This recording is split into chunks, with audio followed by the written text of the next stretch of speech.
Hello everyone, and welcome to another Mormon Morsels. So today I'm going to go through the introductions to the Doctrine and Covenants and the Pearl of Great Price, and kind of what they're about. Just a little bit of an explanation. So first of all, both of these books come with an explanation at the beginning of what's in there. The Doctrine and Covenants has a pretty long one. It's a really, really good read. It's very historical, gives a lot of background on the beginnings of the church. So it's basically saying that this is scripture that was written by Joseph Smith specifically for the Latter-day Saints. And this gives a description of what's in it, more detailed than what I'm going to give you. I suggest reading this.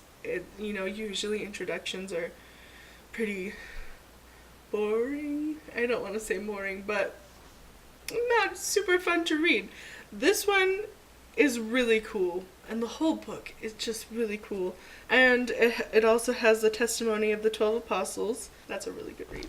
So basically what the Doctrine and Covenants is Joseph Smith's revelation and the history of the beginnings of the church. So if you want to understand more about the church, this is a great place to go. It has things like the word of wisdom in it and how that came about, the temples, them being built. It gives a really detailed description of how the church was founded and what was happening in that time. And some historical stories, which are really, really cool stories that you should definitely read. So then we go on to the Pearl of Great Price.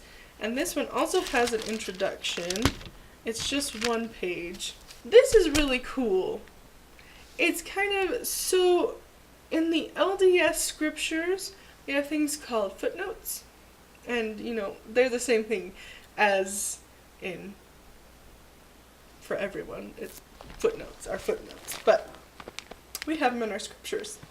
And they're just at the bottom, like that. These little boxes down here. And what happens is you have the letter, you match the number and the letter to the number and the letter down here, right? And you get a better understanding of the scripture, and scriptures are really hard to understand.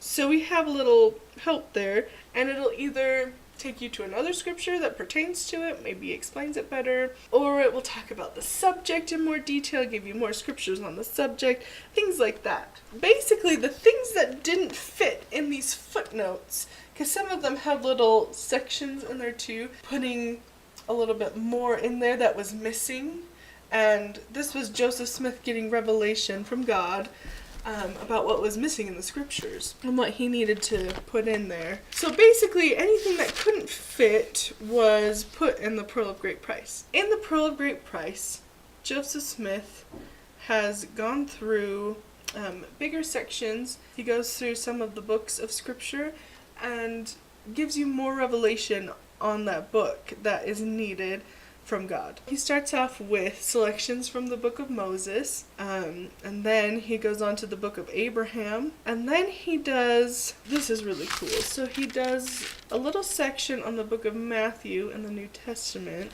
This one, I feel like I look to a little bit more. When I'm reading in Matthew and this comes up, you just go back to this part in the Pearl of Great Price, and you read through it, and it gives you a better understanding of what is trying to be said. There are a lot of misconceptions that people have, and it clears a lot of it up. So definitely take a look at that, because that's all about Jesus Christ's life. Just some more revelation on that. And then there's Joseph Smith history. This is really cool. It's just an excerpt from him.